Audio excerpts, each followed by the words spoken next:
We'll be looking at the 15th chapter, so I suspect we'll be in it tonight. Somebody start out by reading the first 3 verses of Luke chapter 15. Let's just go with the first 2 verses to begin with. Then all the tax collectors and the sinners drew near to him to hear him. And the Pharisees and the scribes complained, saying, "This man receives sinners and eats with them." Okay, so that was the circumstance that these parables are told for. The purpose of the parables, all 3 of them, are to address this mindset, okay? So they're grumbling because this man receives sinners and eats with them. So is it ever wrong to receive sinners and eat with them?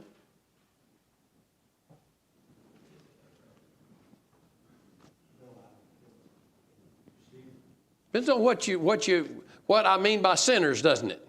But there are some people that are in sin, like brethren have been withdrawn from, that we can't receive them and eat with them.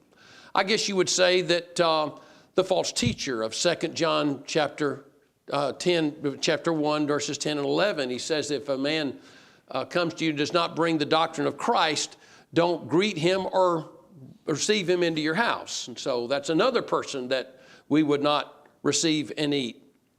Other than that, Paul makes a statement in 1 Corinthians 5 when he talks about the brother who was living with his father's wife. That was okay. All right, he's living in sin, and they were to deliver him to Satan and then and not associate with him, not even eat with him. But he says, I'm not commanding you to do this to those who are outside the body of Christ. Okay, so you've got your neighbors, people in town, people that you know in the world who are not Christians at all. You may associate with them. Why is it, I don't really want to get completely off in the idea of fellowship and withdrawal, but just generally, why is it that we are sometimes prevented from having fellowship, social contact with those who, here's a brother and he's been withdrawn from because he's not living right, and we can't even eat with that person, but we can eat with a neighbor who is not even a Christian. He may be agnostic. Why is it we can eat with him and we can't eat with a brother who's astray and been withdrawn from? Because he knows the truth. Okay.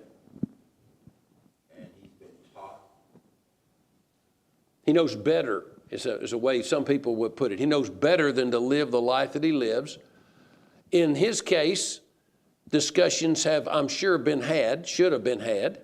You don't ever let a brother just go astray without seeking him. I put up a picture in the foyer of that little lamb for a reason. We need to be reminded of brethren that we know of who are astray and need some encouragement. Buddy?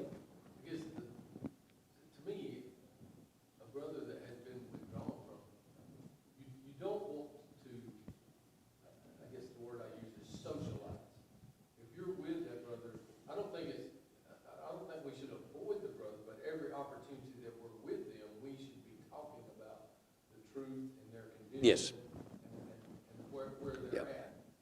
But as far as to go and socialize as if nothing was wrong. Yes. And that's an important difference, okay? So he says in 2 Thessalonians 3, do not treat him as an enemy, but admonish him as a brother. To admonish him as a brother, then there are going to be occasions when you are with him. You're in his company in some capacity. Just make sure it is not a social event in which you act as if everything's okay. You're just talking about nothing but the weather and football, fishing, and politics or whatever, but you never bring up the fact that he needs to come back to the Lord. But the idea behind this is that here's a brother who knows the truth. There doesn't really need to be a lot of teaching on what he should be doing. He knows what he should be doing. And therefore, there is the effort that is made to shun that individual in some capacity because he already knows the truth. Now, these people that Jesus is associating with here are not in that category. They do not know the truth. In fact, in this particular case, the new and better covenant that Jesus is trying to reveal slowly and introduce to people is somewhat new. A lot of things in it. So Jesus would not be withdrawing from anybody at this time. All who come to him wanting to hear. Now, again, he's not just going to sit around and chew the fat and talk about the weather. He's going to be talking about how we should be living. Okay, so that's the same thing true with us. So these are sinners and tax collectors. We're all familiar with what the Bible says about tax collectors. They have agreed with Rome to take money from God's people and give it to Gentiles. That's bad enough. That galls a lot of the Jews. In addition to that, they are unclean because of their continual interaction with the Gentiles. But it just felt like they were betrayers, traitors, because they are helping the Gentiles fleece the Jews. Let me tell you what, it shows clearly how strong the feelings were about money. Okay, so they dealt with the Romans in a lot of different ways. I don't know if you remember when Jesus was on trial, they didn't want to come completely into the room where Pilate was because there was about to be a high Sabbath.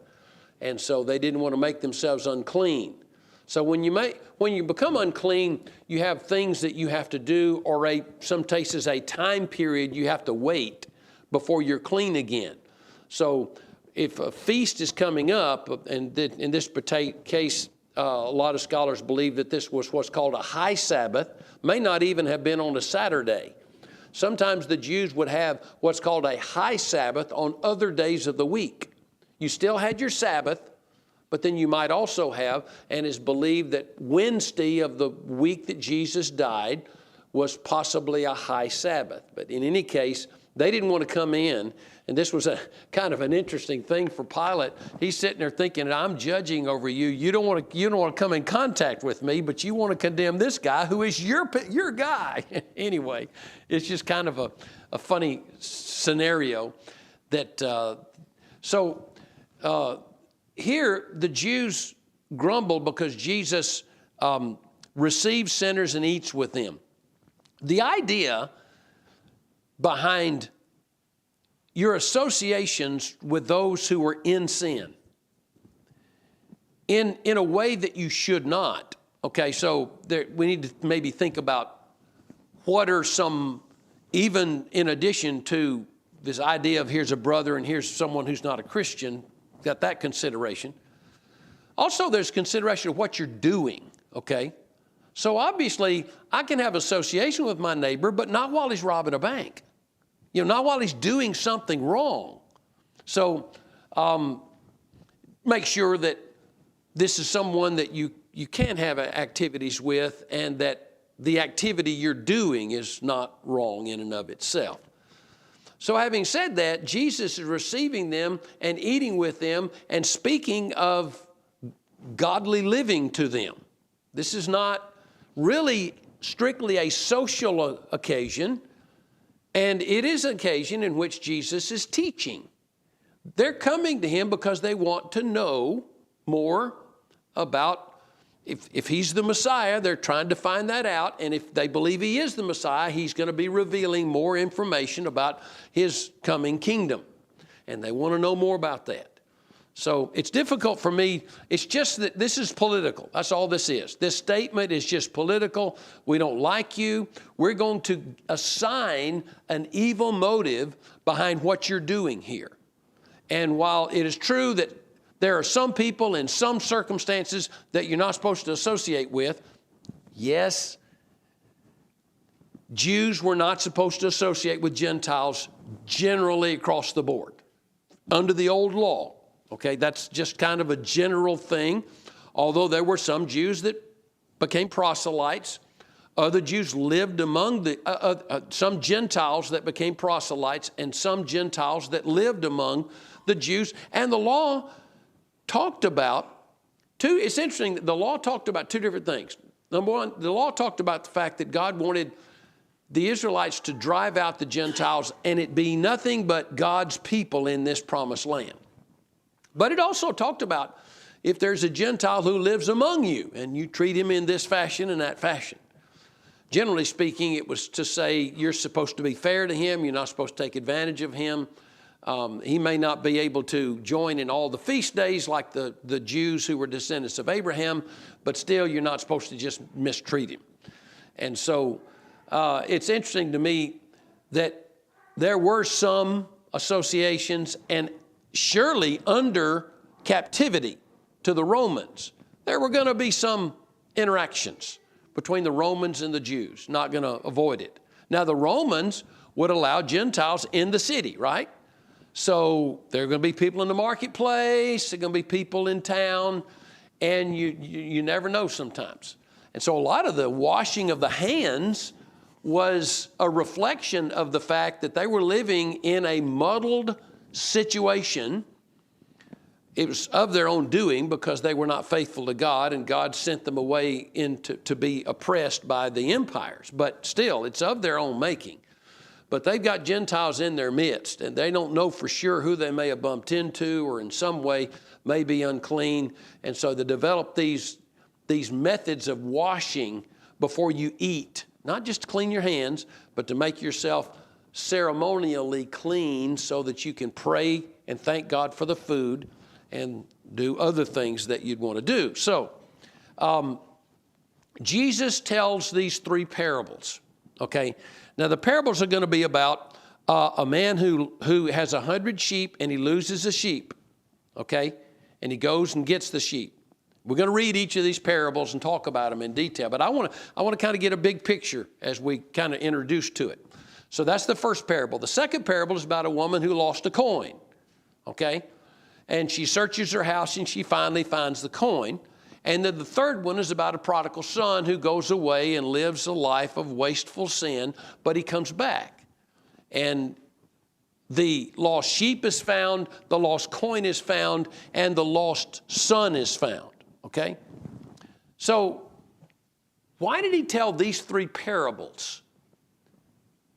To address this statement, the grumbling Pharisees and scribes who said this man eats with sinners, receives sinners and eats with them. How do these what message do these parables give that addresses that complaint? James? Is it a possibility that saving one soul is just as important as the ones that are already saved that are now lost?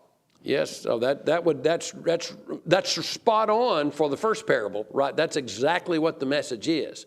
You've got the 99 who are saved, and they are important to God, but they are not more important than the one that is lost. And God is going to make an effort, the shepherd makes an effort to go for the lost sheep. Not that he doesn't care about the 99. He's glad that they're safe, and he wouldn't leave if they weren't safe. So in any case, we know that God doesn't have to leave us in order to go for the lost brother. Lost brother, God can do both at the same time. Sam?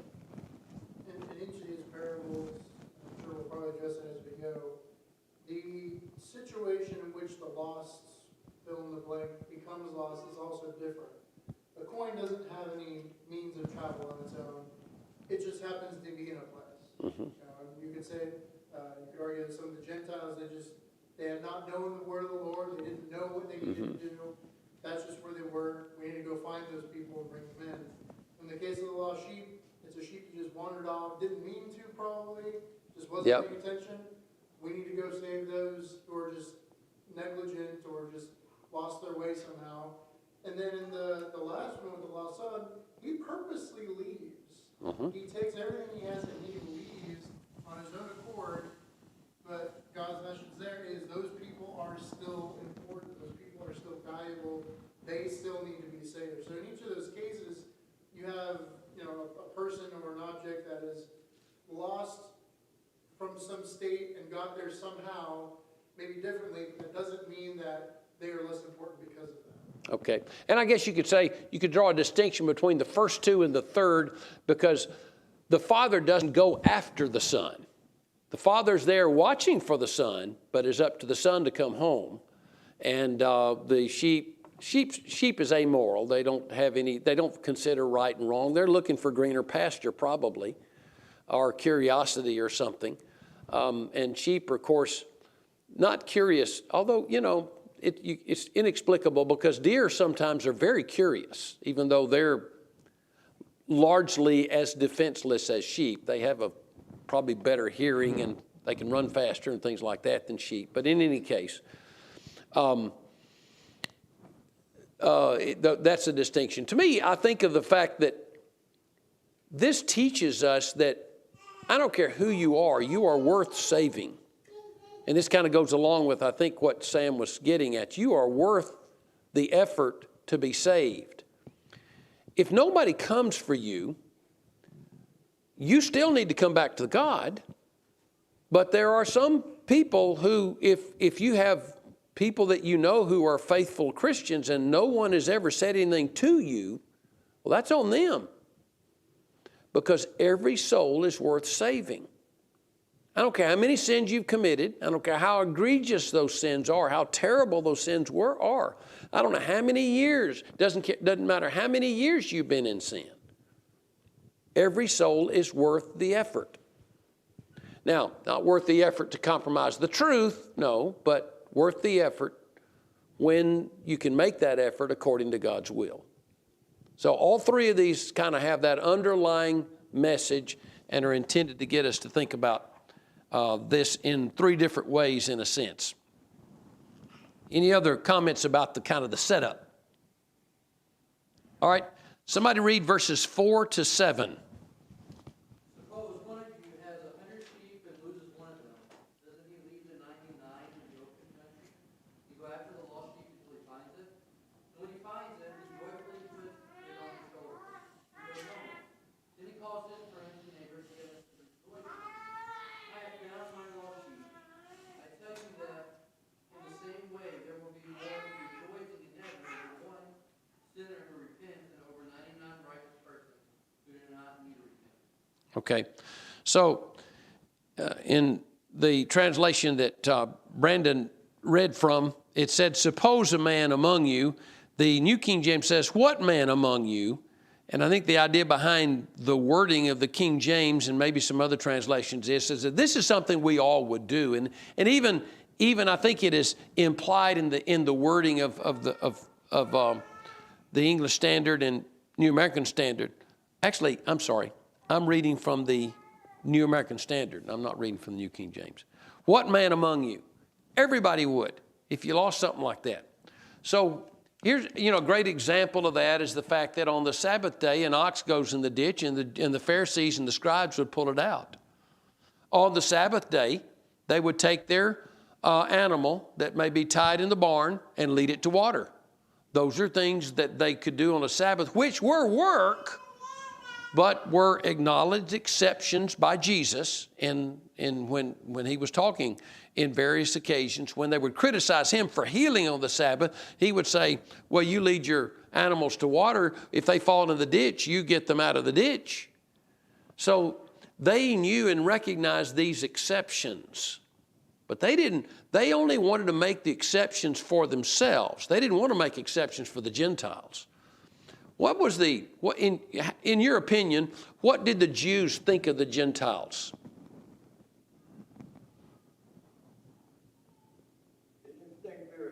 No. Well, in Matthew 23, it says you encompass land and sea to make one proselyte and then make him twofold more the child of hell than yourselves. As far as trying to gain proselytes, they cared about the Gentiles. One of the reasons they hated Jesus and that they were jealous of Jesus was because he was so popular with the people, and they were not. They did not like that. And one of the chief reasons they delivered him to Pilate to be put to death was because of envy. So they knew exceptions, but as far as the Gentile that was not interested in being a proselyte, they were not going to make any exceptions for them. They were not going to make any allowances. They were not going to make any efforts for them. If you're not willing to do it our way, then we're not going to have a Bible study. We're not going to help you in any way, shape, form, or fashion. And in their minds, again, I really think this is as much a political statement, because I suspect that some of the Pharisees, some of the scribes had regular dealings with the Gentiles. And they just wanted to try to drum up this accusation. So this man has 100 sheep. He loses one of them. He leaves the 99 in open pasture and goes after the one which is lost until he finds it. When he's found it, he lays it on his shoulders, rejoicing. He comes home. He calls together his friends and his neighbors, saying to them, "Rejoice with me, for I have found my sheep which was lost." I tell you, in the same way, there will be more joy in heaven over one sinner who repents than over 99 righteous persons who need no repentance. Again, does that mean God doesn't care about the 99 who need no repentance? No, he loves them.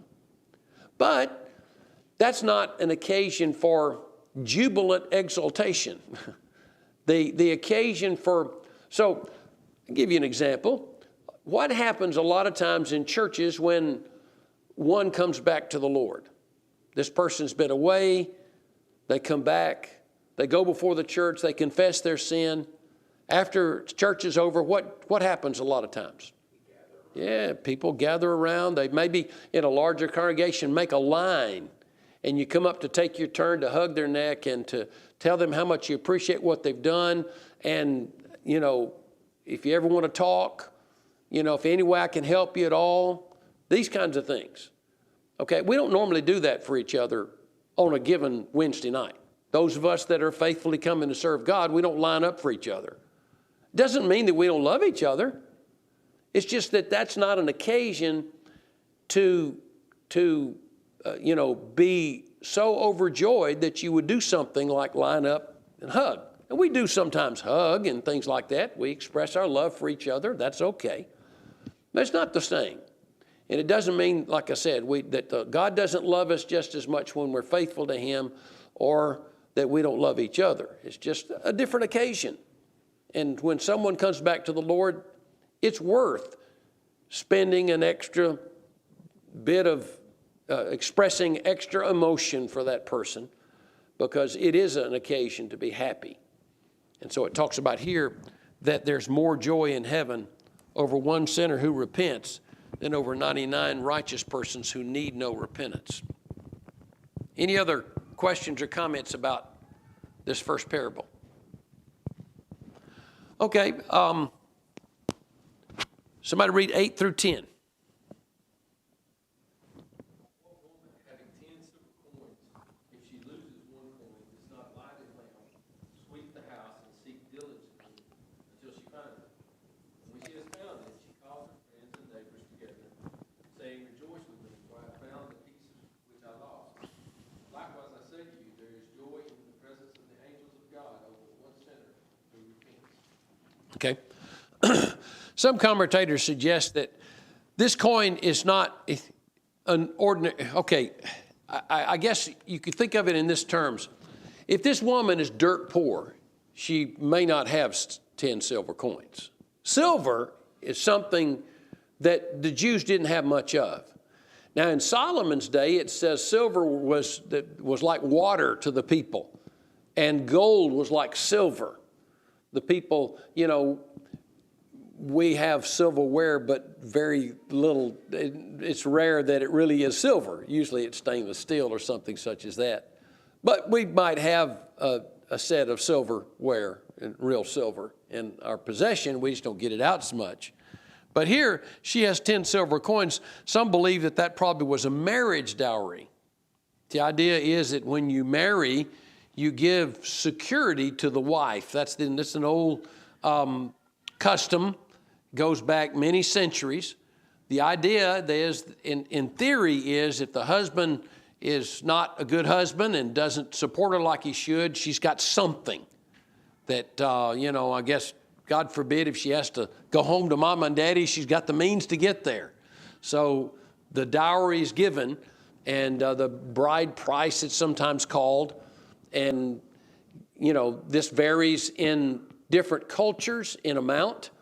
It varies, obviously, in terms of your lifestyle. If you're come from a rich family, the dowry is going to be, and the married bride price is going to be higher. So she gets 10 silver coins and she loses one of them. There are several reasons why a coin like that might have not just value, but sentimental value. And you probably have some things in your possession that have sentimental value. I have one uncle who gave me an 1890 silver dollar. Still have that. It's special to me. But I've got another uncle, and that uncle didn't have any money, so he gave me a Buckeye. I don't know where he got it, but he gave me a Buckeye, and I noticed some years later, I kept it in my dresser drawer. Some years later, something had bored a hole in the Buckeye and had eaten the nut out of it, I guess. In any case, a worm or something. I never saw anything, but anyway, it's kind of funny. I just noticed one day and I picked it up. But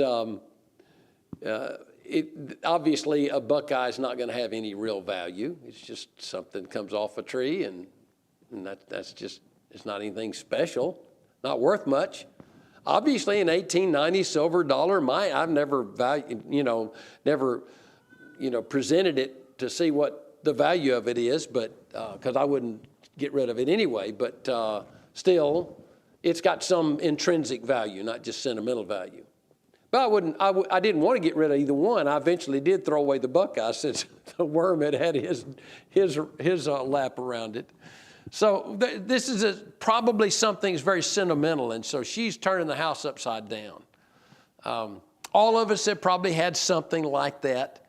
It might be a remote, which is not really worth that much, but you're not going to be able to watch TV without it, or something like that. Something that you really need. And so she finds it, and she rejoices with her. As Sam said, the sheep doesn't really know it's running off, doesn't really understand the danger it's in. The coin has no consciousness one way or the other. But it does show that we go to a lot of trouble for a sheep. A farmer who has sheep or cows or whatever, that's his part of his livelihood. And he's gonna stay up at night or go hunting with his flashlights into the night to find his livestock. A woman or a person who loses something sentimental like this is going to search for it until they find it. And then he says in verse 10, in the same way, I tell you, there is joy in the presence of the angels of God over one sinner who repents. I'm not sure, I didn't look at the Greek here. I'm not sure if the presence of the angels, some people take that to mean God. God is in the presence of the angels. Or if that means the countenance of the angels. It's possible that the word could be translated different ways. But in any case, there is joy in heaven. It says in verse 7 as well as verse 10. Any other comments on the lost coin? All right, somebody read, let's just start out, go verses 11 through 24. Then he said, a certain man had 2 sons, and the younger of them said to his father, Father, give me the portion of goods that falls to me. So he divided to them his livelihood. And not many days after, the younger son gathered all together, journeyed to a far country, and there wasted his possessions with prodigal living. But when he had spent all, there arose a severe famine in that land, and he began to be in want. Then he went and joined himself to a citizen of that country, and he sent him into his fields to feed swine. And he would gladly have filled his stomach with the pods that the swine ate, and no one gave him anything. But when he came to himself, he said, how many of my father's hired servants have bread enough and to spare, and I perish with hunger?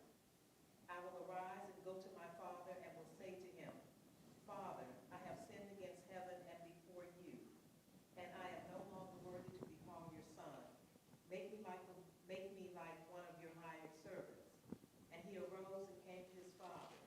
But when he was still a great way off, his father saw him and had compassion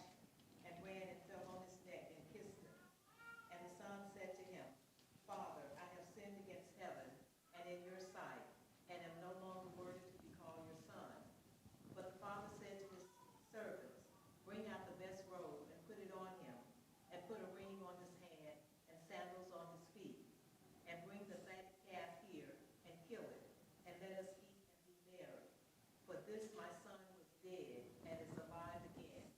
He was lost and is found, and they began to be merry. Okay. So it is said that what was lost in the first parable was 1/100th. What was lost in the second parable was 1/10. And what was lost in the third parable is 1/2. Metaphorically showing the greater value each time on each of them. And obviously you can't put a value on a soul. This son was lost. All kinds of terrible things could have happened. The father would never have known. And you got to think about life in ancient times. I think even back to the times of the frontier in America when people might leave one of the states in the east and go out west. They might not ever see their loved ones again. If they're going to, maybe Colorado or California or something like that, there's a possibility they'll never make it back east again, unless they strike their fortune in some way or so their loved ones come out and follow them. In any case, this young man, he initially asked for his inheritance. Okay, the rub with that is that, generally speaking, when is inheritance given? After death. He's asking the father to give him his inheritance, and his father's not even in the grave yet. It's one thing for a person to wait patiently, obviously out of respect, so that all that the father has earned in life from his labor, he gets to enjoy for all of his life, or to the end of his life, and that's the way it should be. No, I want to take some of what I'll receive from you now. And what it says is that in verse 12, he divided his wealth between them. Sometimes we do this in order to avoid taxes or something like that. The father might put all of the larger valued items in his estate, the land, the house, or maybe some other things, in his son's name. What this does, if you do it early enough, if I understand it correctly, is it avoids the death tax, which sometimes will take, 50% or something like that, a large amount if you wait. So in ancient times, that's not a concern. That's just something that we are accustomed sometimes to putting these items in our sons' or daughters' names, but we still enjoy them as if they're ours. Here, this son is going to take these stuff that he gets from his father and go off. So this is something the father is going to be without. But what he does is, I believe he gives everything over to his sons, and he's just going to live on the farm and work the farm. And he believes, turned out to be true with regard to the older brother, that his older brother would honor him and take care of him. You'll remember that in the Jewish culture, the one who is the older is the executor of the will. The one he's supposed to divide, he gets a double portion. So in the case of two sons, the older son gets you divide it into thirds. The older son gets 2/3 of the estate. The younger son gets 1/3. So the 1/3 is given to the younger brother, and he goes off. And then they continue to have. And I don't know exactly what that meant. He didn't take off with land. He didn't take off with a herd of animals. He somehow translated probably into money in some way and left with money. That's probably how they did it. And so some people would ask the question, why did he do that? Didn't he know that there was at least a likelihood that his son, when he got that money, would probably leave? And he's liable to get into all kinds of trouble? Why did he let him do that? Any takers? Arnold? Well, he didn't know exactly what son was going to do with all this he had just given. Perhaps he thinking he was doing the right thing, get a good start, or he had enough to make a living, I'm pretty sure, but he didn't have no idea of him wasting it, because I don't believe Well, certainly, I would agree with a lot of what you said. I would suspect that a son who would go and do as this one did many times, maybe I could say most of the time, I'd have to say that I could see signs when my children were ready to go astray in their thinking and in the things they like to talk about, the things they like to do. You can tell when your children love the things of the world too much. You can tell those things. Now, I guess it's possible that he may not have had any idea. I don't think it really mattered whether he knew or not.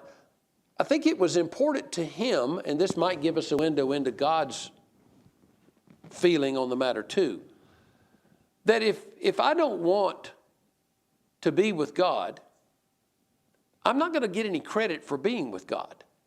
So if I hang around, but my heart is elsewhere, if my heart is with the world, but I'm still coming to church and still doing certain things that people expect me to do to be faithful as a Christian, I'm not faithful in God's eyes because my heart is not with Him. God wants my heart. I've got to love Him with all my strength, with all my soul, with all my mind. And if I don't do that, I'm not in a right relationship with Him, even if I'm among the saints. So even had he stayed home, but his heart is somewhere else, the boy might as well be. Now you might say, we sometimes think about this, but there are such greater consequences when he goes into a far country, right? Keep him here, lock him in the room, chain him to something, and don't let him go away because terrible things might happen. But the truth of the matter is, it might be those terrible things that causes the change in the way he thinks. I'm not saying that we should kick him out into the world, but I'm saying we should not give up when they go to a far country and say, oh, my son is lost, there's no hope, I've failed as a father. No, maybe not. Now, none of us are perfect parents as far as that's concerned. I'm not saying that. But if we have given a good example, not perfect, but if we've given a good example, that is to say that we've always tried to do what's right. When we messed up, we've been willing to apologize and make them right. That is a good example, okay? And we've let our children know the truth of the choices they should make. And it's on them if they don't make those choices, not on us as parents. And it's important for us to recognize. James. A lot of us have always tried to do things to make our fathers and our mothers proud of us. Mm-hmm. Things that are good in their sight. That's the same kind of attitude we should have as Christians, when it comes to our Heavenly Father. Always trying to do things that He would have us to do things that we know we should do, so that the Father's looking at our hearts. He can know where we're coming from, our attitudes toward our loved ones. I think it starts out with our desire to please Him, but it should grow to the point of our desire to be like Him and to want to be with Him when this life is over. And so that's kind of how it progresses as we grow and as we mature. So in any case, he made the decision, and it's a lot of times it's easy for us to sit back and judge another parent. Well, he shouldn't have done this, he shouldn't have done that. The fact of the matter is, this was the dad's decision to make, the father's decision to make. It was not a wrong decision. It was just a decision he made. I don't believe that he's the reason the son left. It's very possible the son may have left regardless. So would you rather him have not even enough money to eat with, and he just goes to another town to beg? Or would you rather him have something, and maybe he'll make some good choices along the way? So I can see it both ways. In any case, he gave the son the money, and not many days after, the son gathered everything together and went on a journey to a distant country, and there he squandered his estate with loose living. Loose living probably speaks for itself, doing all the things he wanted to do. What are some things that young people often say? I can't wait till I'm 18 because what? I can do what I want to. I can be my own boss. I won't have a curfew. All these things. These are the some. Now listen, this is, you get this. This, like I said, normally it is not a surprise. Normally you can see these things coming because children express themselves and they let you know that they're not happy. Even to the point that when you try to curtail their conduct, they may say, I hate you, or something like that. Some terrible thing like that. That things that sometimes they may later regret, but sometimes they're said nonetheless. So he squandered his estate with loose living, and he spent everything. Interesting how sometimes we've got some money and it goes before we know it, and we open up the box or open up our wallet and nothing's there. We just wasn't paying attention to the last time we pulled out the last that we had, or we incur some type of a debt that we owe somebody, and we go to pay the debt, and that's everything. Now I've got nothing. In any case, it's usually a little bit of a surprise, a shock when we find out. And then we begin realizing, I have wasted all of that money. I've wasted all of what I had, all of my savings, or whatever the case may be. I've squandered it. And so he spent everything. At that time, what happened? What compounded the problem? A severe famine, not just a famine, a severe famine, okay? It's not just a recession, it's a depression. It's not a market correction. People are losing their jobs. And now how is he going to, he loses his job and he goes, I'll just get another job, and he goes and they're not hiring. All of a sudden, all the places that you could always get a job at, no matter what, are not hiring anybody. And nobody's got food. People share with one another till they didn't have, in the Jews in the first century didn't have cupboards like we have cupboards full of food. They probably had some food in the house, but not like we have. We could go, I think maybe in our house we could go for a couple of months or maybe 3 months if we're real careful. Might have to ration a little bit. We could go for a little while. We got some freezers and things like that. But the Jews didn't have things like that. And so very quickly he becomes impoverished completely. He's got nothing. He's hungry. He's dirty. He's tired. He's not been comfortable for a long, long time in anything.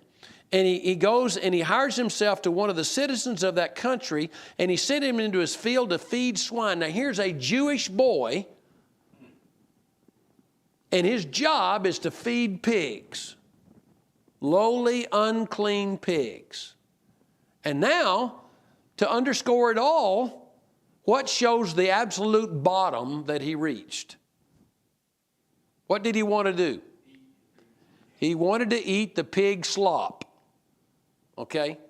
He wanted to eat the slop that he fed the pigs. Now, it happened to be pea pods. Now, pigs will eat anything. They will absolutely eat anything. And so you can, after you shell the peas, you can have the hulls and you can throw them to the pigs and they'll eat them. And of course, you think about it, it's just a slightly different flavor from grass or something like that, especially if they're fresh. But animals, they eat dry hay just like green grass, and so it doesn't matter. Pigs will eat just about anything. And so he's wanting to eat the stuff that they were eating. And finally, it says in, what's verse 17 say at the start? When he came to himself. New American Standard says when he came to his senses. Sometimes it takes something like this to bring us to our senses. It's kind of a sad commentary on us when that's the case, but sometimes it is. So he said to himself, how many of my father's hired men have more than enough bread, and I'm dying here with hunger? I know what I'll do. I'm going to get up. I'm going to go to my father, and I will say to him, Father, I've sinned against. Now, he knows Here is a man who understands. He knows how his father expects him to come back. He's not going to come back and say, Dad, I got a bad luck. I had some people took advantage of me. Let me just put my feet under your table, get myself back up straight, and then I'll go out and I'll really have a go at it next time. No, he knows that's not going to work with Dad. Dad's not going to accept that. Dad's not worthy. That's not a worthy approach to Dad. It's disrespectful to Dad. I know what Dad, he's a better man than that, and I should treat him better than that.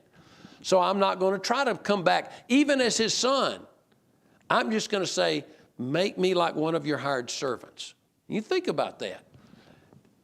If you had to go back after failing in life and become a servant of all those people you graduated high school with, or all those people that you knew back in your neighborhood, and you had to now be their servant, that would take a lot of humility. This boy had reached bottom. And he was humbling himself just as he needed to. And so he says, I'm not worthy to be called your son. I'm ashamed of what I've done. Just hire me as one of your servants, okay? So he gets up and he goes to his father, and while he was still a long way off, his father sees him, has compassion for him, and ran and embraced him and kissed him. He knows there's no way he's coming back home. First of all, he's alive. First of all, thank the Lord. He's answered my prayers. He's okay. If he's not okay in every way, I can make him okay. And so he's happy about that. Secondly, I know he knows what I expect. And so I'm going to give him the chance to come back right. Now, some people in that case would be very aloof. Did you ring the bell? Brandon? Okay. Some people would be very aloof. I'm not going to trust you until you say all the right things. No. He's going to assume you give people the benefit of the doubt. And when they come back, you don't treat them as if they are here for nefarious reasons. You treat them as if they're here for the right reasons.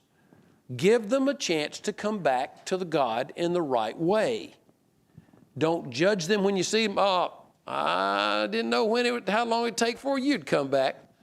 You know, we say things like that, and it turns people away. And yes, they're responsible for their souls, but you've not helped matters, and you may have sinned because you did not. Paul said to the brother who had come back at Corinth, he said, now reaffirm your love for him so that he is not overtaken with too much sorrow. That would not be profitable for him, and it's not the way that you and I need to receive him when he comes back. So this father is a great example of how we need to receive somebody who comes back to the Lord. The son says to him, he doesn't get a chance to say it all, but he just says, Father, I've sinned against heaven and in your sight, no longer worthy to be called your son. He didn't ever get to say, make me one of your hired servants. He didn't get to that point. The father said, nope. He just interrupts him. Quickly bring out the best robe and put it on him, put a ring on his hand and sandals on his feet, and bring the fatted calf and kill it, and let us eat and celebrate. For this son of mine was dead and has come to life again. He was lost and has been found, and they began to celebrate. The robe, the ring, and the sandals are a statement that the father makes that you're not a servant, you're a son. Complete in every way. Now, he's lost his inheritance, yes. I believe the implication here is that he will not be receiving any more money in terms of the inheritance, but he will be receiving a home, a place to be, and he will be recognized as a member of this family in every way going forward. So any other comments or questions up to this point, and then we'll finish up next week with the elder brother. Yes.